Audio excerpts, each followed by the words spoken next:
everyone, my name's Brittney. Today I'm going to be talking to you about the Michigan Vital Records Office.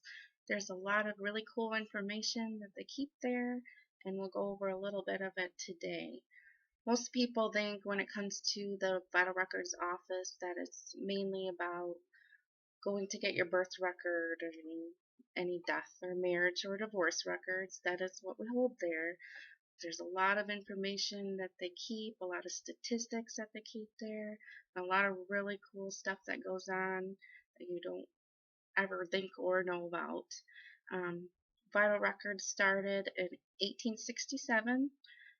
Michigan wrote a law that you had to keep track of all the births, marriage, and death records. Divorces didn't really start until 1892. Back then, divorces were pretty much unheard of. But as they did start, we do keep track of them.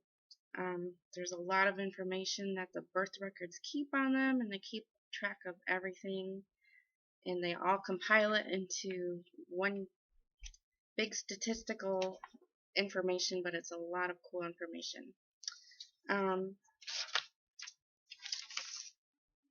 All the records are held in a vault, which is absolutely fireproof, tornado proof. It's held at a certain temperature. All of them are held in, there's millions and millions of books that are held in this one vault that hold all the information for the entire state of Michigan. It's really intriguing to walk through there and know that you're walking through everyone's birth certificates that have ever been born in the entire state. So it's pretty neat. The state of Michigan has 83 counties in whole. Each county has their own vital records office. Usually they're called the county clerk's office. They hold their own records, but the state of Michigan, by law, has to hold all the records for the entire state. So there's a lot of records there. Some interesting facts are between the years 1950 and 1967, there was a law that passed that stated you didn't have to write your time on your birth certificate or the doctor didn't when you were born. So a lot of people will call and ask why their time on their birth certificate wasn't on there, and that's usually why. But for the most part, the majority of us can see what time we were born at. Up until 1978, it was a law stated that if it was an illegitimate birth, which means that your parents were not married at the time you were born, that all those records were held at the state office. So the county levels don't have those birth records. People disagree with the law and they get very upset with us, but unfortunately there's nothing we can do about that. The Vital Records Office does all the changes for the state of Michigan.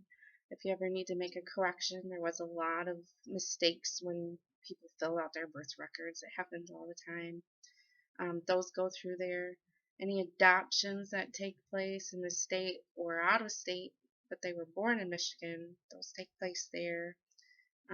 Name changes, legal name changes, people that have gender changes, all that stuff comes through our office. So there's a lot of stuff coming in and lots of changes being made. All of those records that are held, they do serve a purpose. The state keeps track of everything. They keep track of all the statistics. Certain things like all the deaths, what kind of deaths there were, if they were homicides, what kind of cancer, or if they were an infant death. There's just so many things that they keep track of, and basically it's all held by codes, and at the end of the year they compile all the information and it's kept together for different reasons.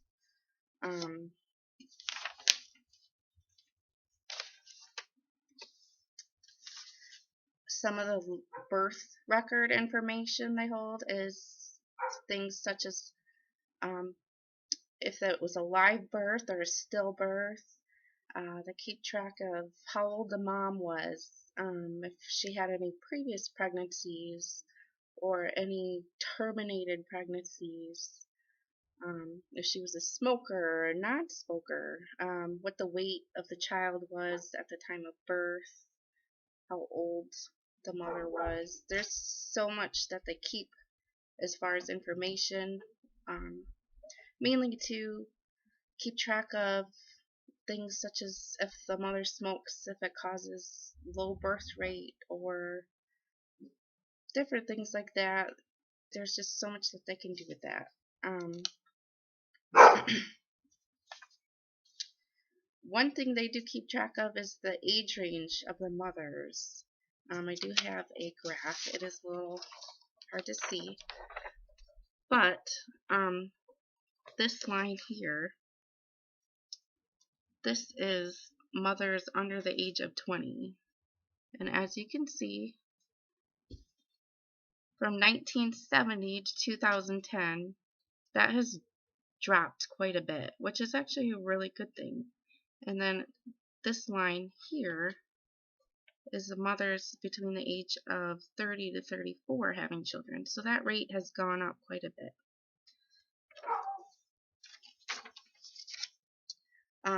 Another study that the state of Michigan is doing in the Vital Records office is plurality, which is twins, triplets, quadruplets. Most of the information that they have up to date is from 2013. So all the information that I give you is from that year. The number of births from 2013 was 113,732. 2,032 of those were sets of twins, 56 sets of triplets, and one set of quadruplets. So they do keep track of those. They go dated, I think, back to the 1900s, and they have the information from all of that. Another big one they keep track of is the information on the death records. They keep track of the amount of suicides that we have each year, what kind of deaths there were, if they were accidental, if they were unintentional. Suicides, the main cause of those are from firearms or hangings is the second major cause. Unintentional deaths, most of those unintentional were from poisoning or from falling or suffocation. The leading cause of overall deaths in 2013 was from heart disease. They also keep track of if they were male or female.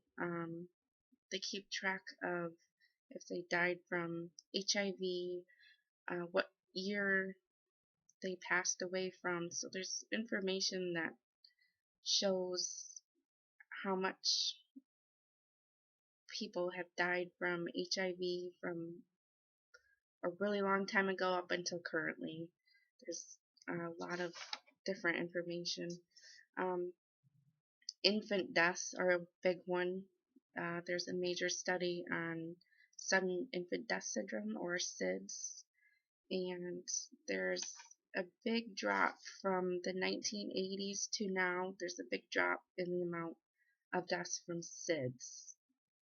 So that's one thing they do keep track of. They keep track of when an infant dies from SIDS, they will do a report on whether there's what kind of furniture they have in the house or what kind of sheets they were using on the mattress. I apologize about the dog, I'm sorry.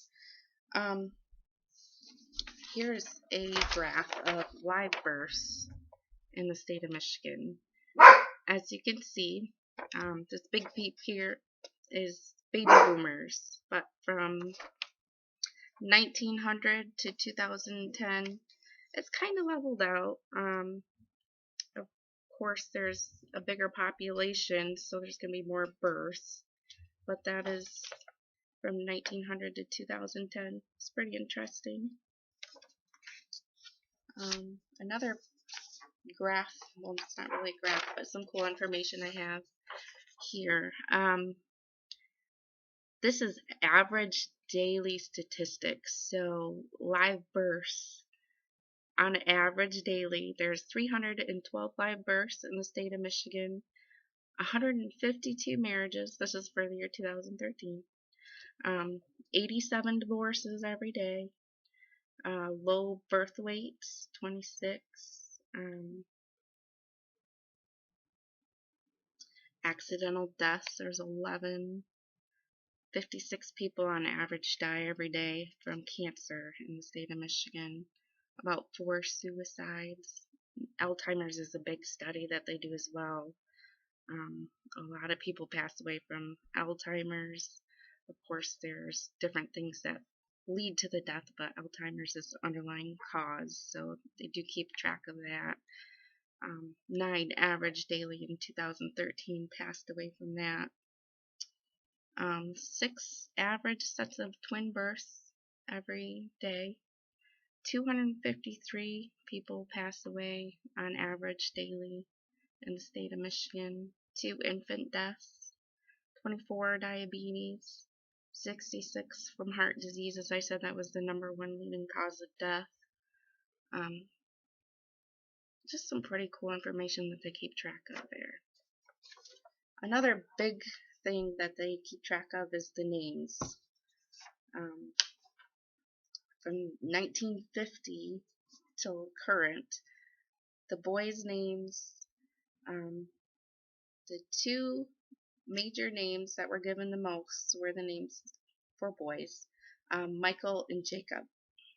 That was consistent from the year 1950 on up, which is mostly when they started keeping track of the names in 1950. Girls' names, they averaged quite a bit. 1950, the names for girls were Linda and Mary. Now there's lots of lists on the website, which I'll give to you before we're done. They give all the most popular names in order. It's really interesting to see how many people gave what their children's names are. 1960 for girls, most popular names were Lisa and Kimberly. 1970 and 1980, through those 20 years, the most popular names were Jessica and Jennifer. 1990, Ashley and Jessica. So Jessica was a really popular name for about 30 years. The year 2000, Emily and Hannah. And 2013, the #2 names were Emma and Sophia. Of course, we know when you have a child, you can name it whatever you want. There's no laws against what you name your child. So there's a lot of crazy names, but those are the most popular one. I think the most off-the-wall name was SpongeBob. Somebody actually named their kid that. So there's a lot of weird names. But this is some really cool information, and if you ever want to get online and check it out, there's so much more than the little bit of information that I gave you. Lots of statistics as far as health goes, and how they keep track of health and cancer and birth weights. There's information about abortions on there. They keep track of how many are done in what counties, how many years, to see if they've gone up or gone down. All of that information is on our website. It's www.michigan.gov/MDHHS. So if you ever want to get on there and check out all of this cool stuff, go ahead and check it out. It would be very interesting. I hope this was informational for you. I hope it maybe gives you some insight on Michigan vital records, so you don't just think that most people think we're out there just to take their money for their birth certificates, but they're not, because there's a lot of information that they do and statistics they keep track of. So I hope that this helps at all, and I hope you guys have a great day.